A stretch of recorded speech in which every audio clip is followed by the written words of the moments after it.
पण व्यवस्थित काढणार मी. गुलाबाची काटे घुसा एक गुलाबाचं झाड आहे त्यामुळे काटे आडवं आहेत ते, पण मूळ न कट होता पेरूचं झाड आपल्याला व्यवस्थित काढावं लागणार आहे. कारण की जरा जरी मूळ कट झालं तर जगण्याची शक्यता खूप कमी आहे. कारण की उन्हाळा देखील आहे आणि पाण्याची कमतरता थोडी आहेच. तर व्यवस्थित मी हे झाड बाजूला केलं आहे त्यातून आणि जे झाडाचं पान अडवाले मी जी फांदी घेतली, हा इथे दिसेल तुम्हाला. या ठिकाणी ठेम आहेत बघा मधाचे, म्हणजे याचा अर्थ याच्यामध्ये मध आहे. आणि आता तो कट जर काढायला लागणार आहे, काठीवर देखील खूप लांब पर्यंत वर्गळत आला. हो, काटला मध लागलेला हो. मित्रांनो, डिग्रजच्या कृष्णाकिनारी दररोज काही ना काहीतरी विशेष घडतंय आणि दररोज 8:15 ते 9:15 या वेळेत डिग्रजच्या कृष्णाकिनारी काय विशेष घडलंय याचा भाग येतोय, तो पाहत चला. आता या भागामध्ये मी आधी 3 पेरूची रोपं लावली होती, पण मित्रांनो उन्हाळा इतका कडक आहे ना की ती जगली नाहीत. आता ही 2 नेऊन लावणार आहे आणि याच्यानंतर हे तिसरं जे आहे हे सर्वात मोठं आहे बरं का. हे मी पावसाळ्यात लावणार, पावसाळ्यात 100% जगण्याची शक्यता असते. आता हे 2 रोपे लावण्याचा भाग पहा आणि येताना आम्हाला मध दिसलाय त्याचा भाग आहे तो या भागात पहा. डिग्रजचा कृष्णाघाट आवडत असल्यास नक्की शेअर कर. चला भाग सुरू करू चला. योगायोगानं आपल्या घराच्या कुंडीमध्ये 3 पेरवाचे झाडं उगवलेत आणि कुंडी उंचावरून काढणं अवघड होतं. म्हणून मी तुमच्या वहिनीला सांगितलं की हातात दे माझ्या, आणि तिने हातात दिल्यानंतर मागे गेल्यानंतर ही कुंडी घेऊन मी आणि माझा मित्र संग्राम दोघेजण चाललो आहे हे झाड लावायला आमच्या काकाच्या शेतात. का तर आपल्या शेत नाहीये, काका शेत आहे, काका शेतात झाड लावणार आहे आणि पेरू आपल्याला भरपूर आवडतात खायला, म्हणून घेऊन चाललोय गाडीवरून. पेरूचं झाड मी मौजे डिग्रजच्या आपल्या घरापासून हे शेत साधारण 2 ते 2.5 किलोमीटर आहे. शेतात पोहोचल्यानंतर झाड मात्र व्यवस्थित त्यातून काढावं लागणार होतं, कारण की मूळ तुटलं त्या झाडाचं तर काही उपयोग होत नाही, ते लागू होत नाही. आधीच उन्हाळा चालू आहे, पाण्याची कमतरता. इथे आधीच लावली 3 झाडं होती पेरूची, मी ती जगली नाहीयेत. 2-3 लावली झाडं बघा, सगळी वाळली. कुठलं सांगा. झाड त्यातून व्यवस्थित काढण्यासाठीच मी खुरपं घेऊन आलोय आणि खुरप्याने व्यवस्थित काढणार मी. गुलाबाची काटे घुसा एक गुलाबाचं झाड आहे त्यामुळे काटे आडवं आहेत ते, पण मूळ न कट होता पेरूचं झाड आपल्याला व्यवस्थित काढावं लागणार आहे. कारण की जरा जरी मूळ कट झालं तर जगण्याची शक्यता खूप कमी आहे. कारण की उन्हाळा देखील आहे आणि पाण्याची कमतरता थोडी आहेच. तर व्यवस्थित मी हे झाड बाजूला केलं आहे त्यातून आणि या ठिकाणी आता हे रोपण करणार आहे. त्यासाठी मी खुरप्याने तिथे खड्डा खणून घेणार. खड्डा थोडासा मोठा खणणार, कारण की खाली कुठेतरी मला ओल लागली पाहिजे, म्हणजे ओलं लागलं पाहिजे, ओलसर दिसलं पाहिजे, तर ते झाड जगण्याची शक्यता असते. म्हणून जरा खोल खड्डा खणण्याचा विचार केला आणि खड्डा इथे खणल्यानंतर त्याला नंतर पाणी देखील आपल्याला घालावं लागणार आहे. आणि जरा खोल खड्डा बघा, या ठिकाणी पाणी देखील मी नंतर घातलेलं आहे. त्याला रोपण करून झालं आहे झाडाला. आणि आता 2 झाडं फक्त लावायचे आहेत. सर्वात मोठं झाड आहे पेरूचं, ते मात्र आपण लावायचं नाहीये. का तर समजा ही 2 तरी जगली नाहीत तर सर्वात मोठं झाड हे पावसाळ्यात आणून लावायचं. पावसाळ्यात कसलंही झाड असून दे ते जगतंयच. मग आता हे 2 झाडापैकी एक झाड इथे लावून झालं आहे, दुसरं झाड त्या साईडला बाजूला लावायचं. दुसरं झाड कुंडीतून काढण्यापेक्षा सुरुवातीला खड्डा खणून घेतो असा विचार केला मी. आणि खड्डा इथे जास्त खणायला लागला नाही, कारण या साईडला पाणी पाजलं आहे शेताला आणि तिथे ओल थोडीशी मला दिसाले. साईडला देखील चिखल माती दिसाले. मग ती चिखल मातीची मी त्यामध्ये खोचली जाणार. थोडासा खड्डा काढल्यानंतर मी चिखल माती घेतली बाजूची, कारण ती ओली होती आणि ती खड्ड्यात भरली आणि पुन्हा त्याच्यावर मी आता झाड लावण्याचा विचार केला आहे. आणि आता याच्यानंतर मी कुंडीतून व्यवस्थित रोप काढण्याचा प्रयत्न करणार. पहिला माती भिजवून घेतली. मला तरी ते शेताचे मालक आपले होते काका, ते म्हणायला लागलेले एवढ्या पाण्यात येणं शक्य नाहीये, खूपच अवघड आहे, त्याला लावण्याची प्रोसेस वेगळी असते. पण म्हटलं काका आपण प्रयत्न करून बघू. हे 2 नंबर झाड आहे हे मी लावणार. सर्वात मोठं आहे ते मात्र नाही, ते पावसाळ्यातच मी ट्राय करणार. आता मात्र याला देखील मी व्यवस्थित बाजूने खुरपून घेऊन व्यवस्थित काढले आणि पुन्हा इथे रोपण केले. आता याला पाणी थोडेच घालावं लागणार आहे. जवळपास कुठे पाणी दिसत नाही तर पाणी मात्र आपल्याला आणावंच लागेल. ती 3 झाडं जशी मेली आहे तशी ही 2 झाडं नाही. या 2 झाडांना आपण जगवायचा पूर्ण प्रयत्न करणार आहे बरं का. या 2 झाडांना जगवायचा पूर्ण प्रयत्न करणार आहे बघा. प्रत्येक झाडाला किमान नाही म्हटले तर 2 बाटल्या तर आपल्याला घालावीच लागणार आहे पाणी. त्यासाठी दुरून मी पाणी चालून घेऊन येत आहे आणि 2 बाटल्यात घातल्या, या देखील कमीच आहेत पण तितक्या तर घालावेच लागेल. पाणी घालताना पाणी वरून चाललंय आणि माती ओलसर होत नाहीये, म्हणून मी हात घातला आणि तिथे होल बनवलं, कारण की झाडाच्या मुळापर्यंत पाणी जायसाठी. आणि पुन्हा पाणी घातलं. आता पुन्हा दुसरी बाटली मी आणण्यासाठी गेलो आहे. त्या झाडाला 2 बाटल्या घातल्यात आणि दुसऱ्या बाटलीसाठी मी पुन्हा पाणी घेऊन आलेलो आहे. 1/2 किलोमीटर लांबून वरून पाणी आणलं. 1/2 किलोमीटर, पण झाडाला घालायचं आपण. टाकायचं हाय सगळं. आता कुंडीमध्ये फक्त एक गुलाबाचं रोप आणि एक पेरूचं रोपच राहिलंय आणि ते पेरूचं रोप सर्वात मोठं आहे. ते पावसाळ्यात मी ट्राय करणार. जर ही 2 नाही जगल्यावर आता आपलं काम हे पूर्ण झालंय आणि जायचं आहे आपलं आता घरी. पण जाताना झालं मित्रांनो काही वेगळंच. तर ते काय झालं हे पुढच्या भागात तुम्हाला समजेलच. आणि आता जाताना ही कुंडी वगैरे झाड वगैरे घेऊन आपण सर्वजण घराकडे चाललो आहे. आणि जाताना इथे या झाडावर मला करंजी झाडावर, याला करंजीच्या बिया म्हटले जाते, याच्यावर मला मध दिसला मित्रांनो. हे बघा तुम्हाला मी झूम करून दाखवतो. तर या ठिकाणी हा मध आहे आणि मधाला चेक करावं लागणार यात मधाच्या मध्ये किती मध आहे. त्यामुळे आता पुढचे 5 मिनिटं या मधासोबत आपण चेक करू की मध याच्यामध्ये आहे का नाही, कारण मध तर आपला दिसलेला आहे. एका हातात मोबाईल आणि एका हातात पुन्हा मध चेक करणे जरा अवघडच आहे. आणि या बाजूने चढताना थोडासा माझा तोल गेला आणि काठी मला लागली असती बरोबर, पण वाचले थोडक्यात.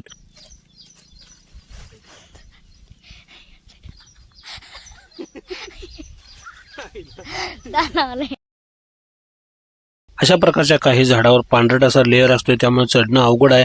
आणि या झाडाला भरपूर असे होल दिसायला लागलेत आणि एखाद्या होलामध्ये बसलेला नसावा आपला किंग कोब्रा, नाही तर आपला अवघडून बसायचं आणि होलात हात घालायचं म्हटलं विचार करून पुन्हा, कारण की त्या ठिकाणी कोब्रा वगैरे असण्याची शक्यता, नाग वगैरे असण्याची शक्यता भरपूर असते. असा बॅलन्स करत करत मी आज चाललोय. 1-2 ठिकाणी मी डायरेक्ट हात घातला, पण भीती तर होतीच आतमध्ये काय नसावं.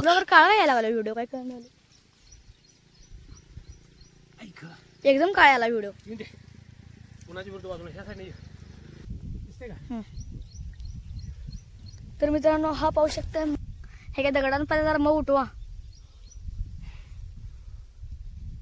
हाय कुठे मऊ हात लावून बघे जरा ब्लॉगर मऊ उठवचेला.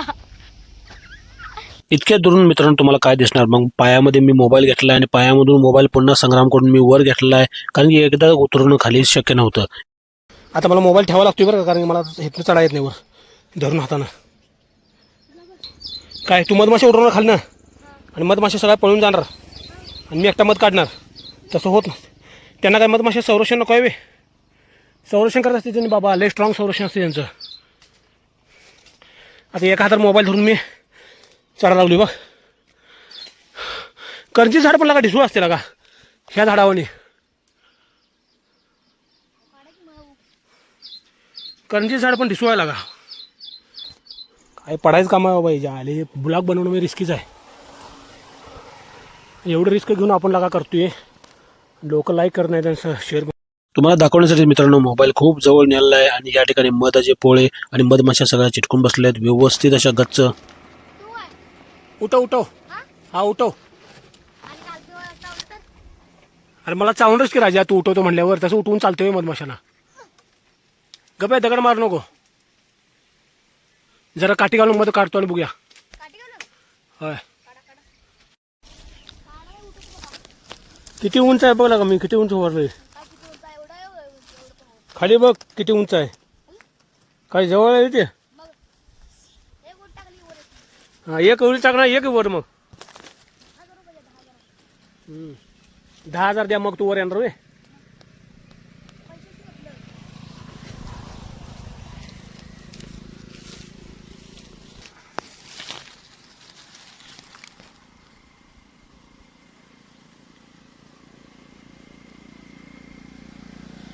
आणि ही जी पोळे आहे, या पोळीच्या वरल्या भागात मधा साठा असतोय, त्यामध्ये काटकी घुसून बघितली, नसलं तर पोकळच येते, पण यामध्ये मधाचे ठेंब गळायला लागलेत.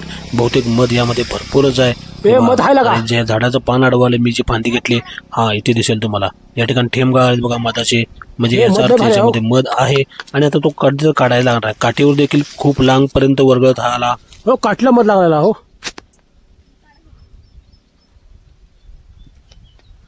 हो काठीसह गळून मध पाड लागलाय.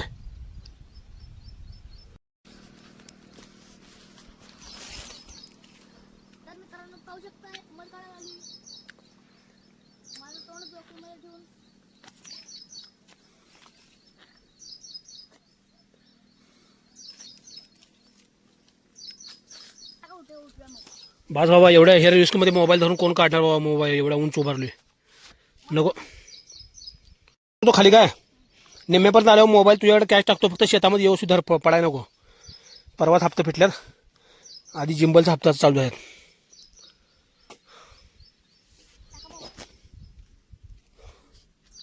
टाक काय पहिला अंजारा खाली येतो काय मी,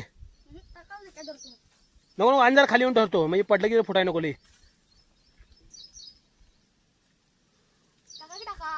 टाकतो की आत्ता मधाला कापायला माझ्याकडे कोणतंही साधन नाही म्हणून फक्त चेक केलं आहे आणि पुन्हा एकदा याचा फुल ब्लॉग येणार आहे मधाला काढताना. मधाला टेस्ट भारी आहे बरं का, पण करंजी टेस्ट आहे करंजीची. ज्या भागात किंवा ज्या झाडावर मधमाशाने पोळं गाठलं असते त्याच फुलाचा रस त्यात उतरला असतोय, कारण की त्याच फुलाच्या बियातून त्यांनी मधाचं प्राशन केलं असतं, परागकण घेतले असतात फुलामधून. आता सध्या आजूबाजूला करंजी झाडं जास्त आहेत म्हणजे करंजीचा फ्लेवर आहे, आंब्या झाडं जास्त असतील तर आंब्याचा फ्लेवर, जांभळा झाडं जास्त असतील तर जांभळाचा फ्लेवर, अशा प्रकारे मधात तो उतरलेला असतो. इकडे ह्या साईडला म्हणजे जर पडला तर हळदीत पडतोय. हा ह्या साईडला की इकडं इथं वर या हळदीत. हा सोडू काय न्यायला पाहिजे की चला वर तोडायला देतो खुरपं मी. ते खुरपून तुटते बे. मग मग कुठलं खुरपं आणता? चांगलं खुरप लागते. कुठं आणणार आता ती उडी मारणार मी जाते. 1 2 थांबा जरा मग कुठं आपल्याकडे एक खुरपं होतं पण ते धारदार नव्हतं, त्याला धारदार खुरप्याची गरज आहे.